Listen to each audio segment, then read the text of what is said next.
കേട്ടാലോ? കഥയുടെ പേരാണ് വിശന്നു വലഞ്ഞ എലി.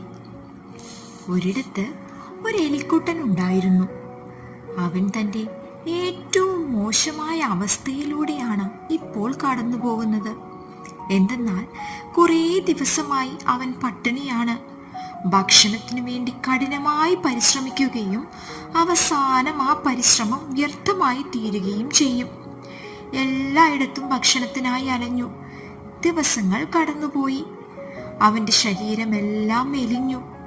ഒരു ദിവസം ഭക്ഷണം തിരഞ്ഞുള്ള യാത്രയിൽ അവൻ നിറയെ ചോളം നിറച്ചു വെച്ചിരിക്കുന്ന ഒരു കുട്ട കണ്ടു. അതിനടുത്തേക്ക് പതിയെ നടന്നു. അടുത്തെത്തിയപ്പോഴാണ് മറ്റൊരു കാര്യം ശ്രദ്ധിച്ചത്. അതാ ആ കുട്ടയിൽ ഒരു ദ്വാരം.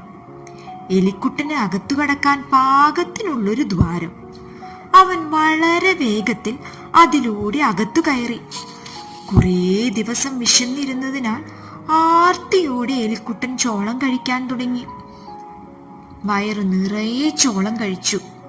പുറത്തിറങ്ങാൻ നോക്കിയപ്പോൾ പറ്റുന്നില്ല. കാരണം ആവശ്യത്തിലധികം കഴിച്ചതിനാൽ അവൻ തടിയൻ എലിയായി മാറി.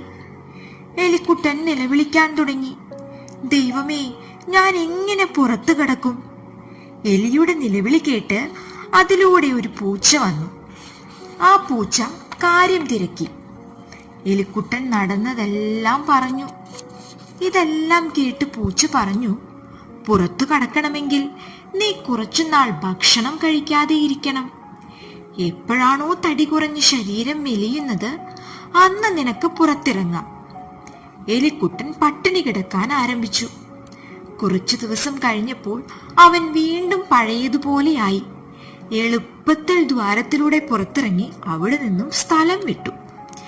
ഈ കഥയിൽ നിന്നും എന്ത് മനസ്സിലാക്കാം? അധികമായാൽ അമൃതും വിഷമാണ്.